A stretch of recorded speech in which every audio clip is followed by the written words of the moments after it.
وإذا دخل رمضان فقل هذا يا ربي اللهم سلمني أبد من رمضان واكفني كل نكد يا ربي اللهم سلمني أبد من رمضان واكفني كل نكد وسلمن رب الضلال بالتمام ثم تسلمنه مني يا سلام وكلما أصبحت في رمضان فقل هذا يا بر يا اللهم رب يا بر يا اللهم رب رمضان ورب كل ما اختفى وما استبان يا بر يا اللهم رب رمضان ورب كل ما اختفى وما استبان فرمضان زيه قد انصرم وبجميع الفوز والخير ألم وأستعيذ بك من أن تغربا الشمس من يومي هذا مغربا ولك ذنب قد واقظني بي على يوم موتي ربي واقبل صيامي بجاه المعتمى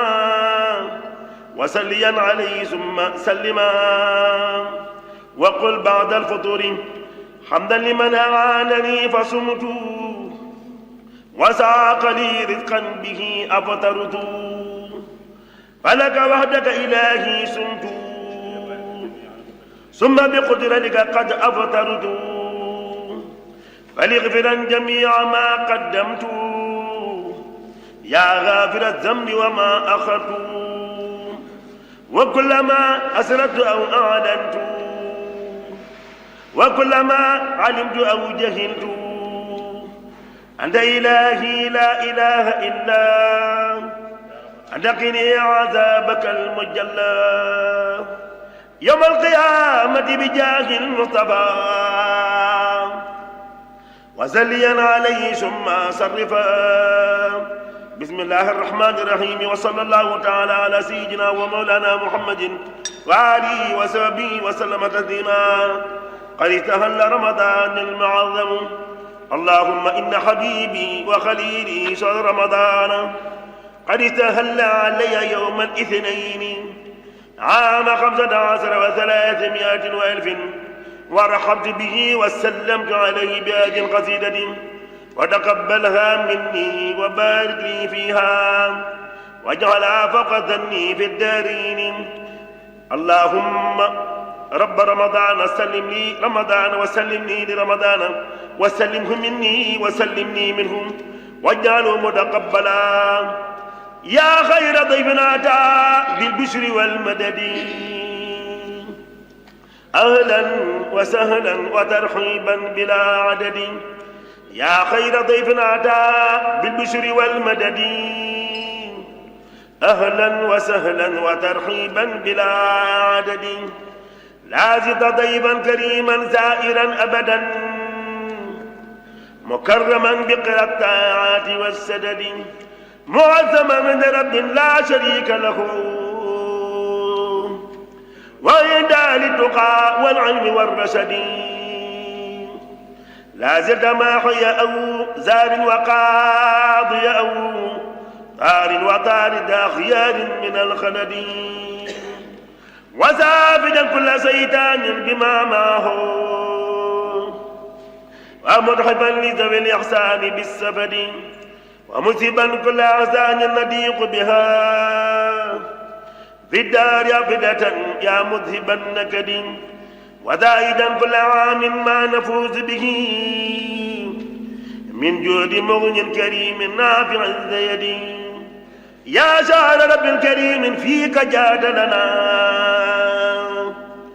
بليلة القدر ذات الفضل والرغد إني أحبك حب الذات ذات طلب من مالكي فيك إزعاجا بلا أود ذات توبة فيك أيضا ماضيا أبدا بالذكر والشكر والقرآن للأحد إليه قد تبت في شعبان عن رجب مجددا فيك فاشهدني بترك دد لسان بأخذي كتاب الله فيك ونام إلى ارتحالي يوم السبت والأحد وزد بحبك حب الذات يا أملي وكن حبيبي يوم الغور والكمد إني أحبك يا سهر الصيام بلا غش فألا وترحيبا بلا عدد اللهم صل وسلم وبارك على سيدنا محمد وآله وصحبه وجلال اليوم يوم مضي بما تحب وترضى أبدا بلا التفات وتقبل مني الحمد لله بسم الله الرحمن الرحيم اللهم صل وسلم وبارك على سيدنا ومولانا محمد وآله وصحبه وابلنا في هذا اليوم بركات شهر رمضان وافتح لنا أبواب الجنة التي وعد المتقون بهذه الأبيات التي أخذت من حروفها بلا إغلاق عنا أبدا آمين يا رب العالمين شهر رمضان شكر الإله بالفؤاد والجسد يتلو ما من عمر الشخص فسدوا عباد جلال العظيم الأكرم من قادة لمبدأ التكرم ربح ما يقدر الكتاب ذا قيام به ويحيي رمضان بصيام رجال الإله di ziar naa leen maa ngi tudd Yaate Ndaw maa ngi jógee Tambacounda waaw mais li ma gis ci jumaa ji moom rafet na trop daara bi taxawu ni dañuy woor mais ñun fi ñu dëkk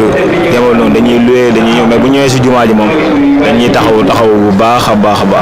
maanaam xéewal yi moom ngi sant yàlla bu baax waaw ñu ngi ciy góorgóorlu bu baax en seen taxawaay rafet na waaw lii moom yombul waaw franchement kontaan nañ trop moom waaw ci taxawaay bi bu baax a baax ndogu yi moom tamit macha allah maanaam organisation bi li ma ci gën a neex mooy du am xëccoo du am dara da nga ñëw toog ñu jox la nga lekk ba nga suur nga dem en tout cas taxawaay bu baax a baax la moom wax dëgg fa di leen ñaanal jàmm waaw yal nañ ko yàgg def yàgg koo fekkee waaw di woor woo ko yal nangu suñu koor jéggal ñu suñu bakkaar waaw yal na yàlla dëgëral yoon wi waaw murid moom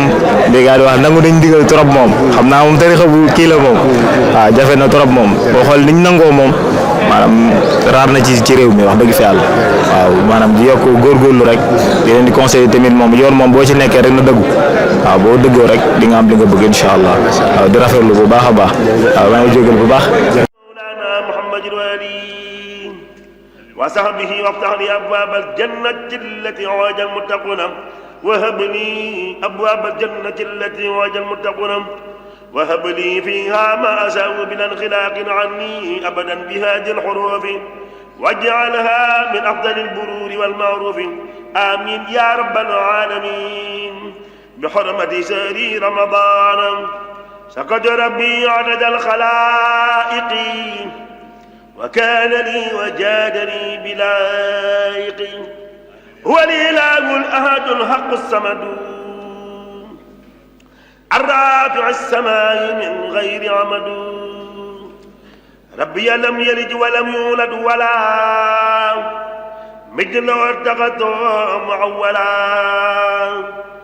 رحمننا رحيمنا الإله حقا وقد بدت لنا علا